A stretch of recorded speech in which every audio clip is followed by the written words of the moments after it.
Good morning, everyone. Today we're going to begin with the topic of skinny ties and progress to the bigger topic of Jesus of Nazareth. And there's a relationship between the two. Today, when I walked to my closet to get dressed, I chose this 2007 era skinny tie for a reason, this Calvin Klein slim long skinny tie for a reason, because although I don't pay that much attention to clothes, I did think I started noticing lately how ties are occasionally to be spotted extra wide, which presses all sorts of buttons in me because I'm so old, I've seen ties go skinny fat several rounds in my lifetime. When I was like 10 or 12 years old and I'd dig around my dad's closet, I'd run into really skinny ties that he had from the 50s, which he no longer wore because it was like now 1972 or late 60s, early 70s, and ties got literally almost like 4 inches wide at one point. Now, we're all allowed to have opinions on this. Here's mine.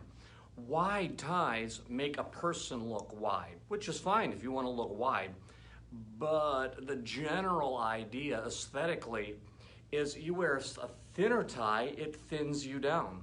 You tie it longer, it also thins you, like say for instance, a guy that might be the president wears a tie really long. The idea, hopefully, I think, is to make you look thinner. You wear a great big wide tie that's short, yeah. The other thing is that there's a psycho-historical attachment for me to big wide ties. I remember it as the time where the United States was the most divided, the most hostile at about the 75% point of the Vietnam War, which was also the zenith in terms of loss of American and Vietnamese lives. So in my mind, I see wide ties, I don't just think, oh, makes your body look wide. I think death and destruction. I think Molotov cocktails being thrown as people in the United States rioted about the war in Vietnam. I think of older people hating younger people. I think of Democrats hating Republicans.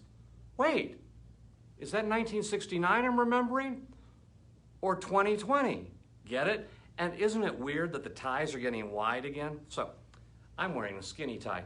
But here's the Jesus part. Jesus lived in the 2020 or the 1968 of his era. He lived in an occupied country. The children of Israel were an occupied territory by the Empire of Rome. Occupation is always justified by the occupier. Oh, we're bringing education and economic advancement to the country we're occupying. What they're doing is taking resource labor, often enslaving the people.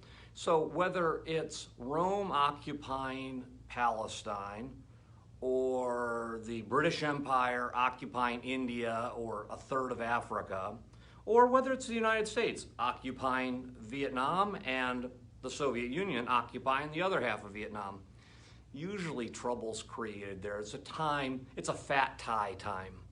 There's lots of fear, there's lots of confusion, and there's always division. But here's the good news. Brothers and sisters, in the greatest times of division, we still have the option to be like Jesus, who sort of transcended tie width in his day and transcended the division, the anger, the hatred, the name calling of his day. And how could he do that? We have to transcend time. We have to remind ourselves when we wake up in 2020, we can put on a tie that's exactly the same width as the presidential portrait of Dwight D. Eisenhower in 1959, wears a tie exactly like this one. And, oh, 1959, that's the year of my birth. I'm just going to go to 1959 today, and I'm going to do it fearlessly. I don't have to be bound by the mores and the fads and the fears of the present. That's a choice I choose to not make. Now, you might say, well, if you're not worried, you're part of the problem. or if you're not sufficiently cautious about what's going on out there, you're actually contributing to being a worse world. Now, cautious is fine. Fear is not. Jesus was cautious at times. He once told his disciples to go to Jerusalem without him, and he told them, I'm not coming. It was a flat-out lie. He came later to protect them. He was being cautious on their behalf. He didn't want them all crucified the same day he was. Their crucifixions were coming later. But there again, they did it fearlessly.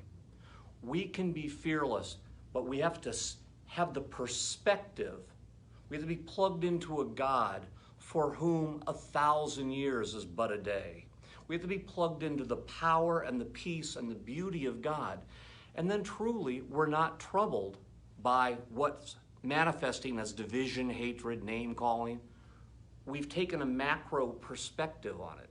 And the number one way to do that is to, every time we feel fear, stop it and say, I shall fear no evil. Your staff is guarding me.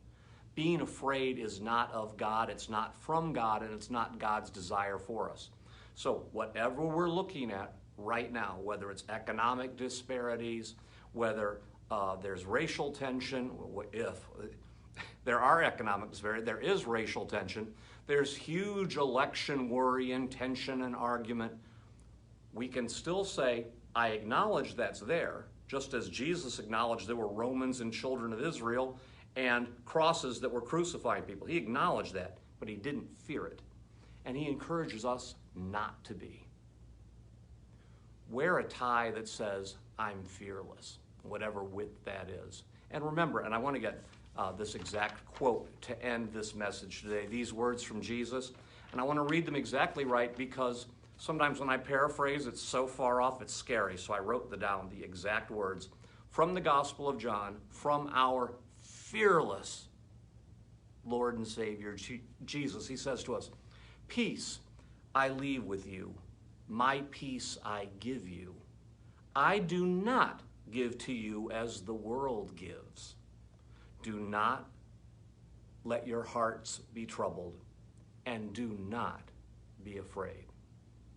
Know that God is in charge, and we don't need to be tossed by the storms that others say we must be tossed by. No, we can be an agent of peace, calm, and love every day and every year, no matter whether we're wearing a tie or not. All right, thanks. I love you. Bye-bye.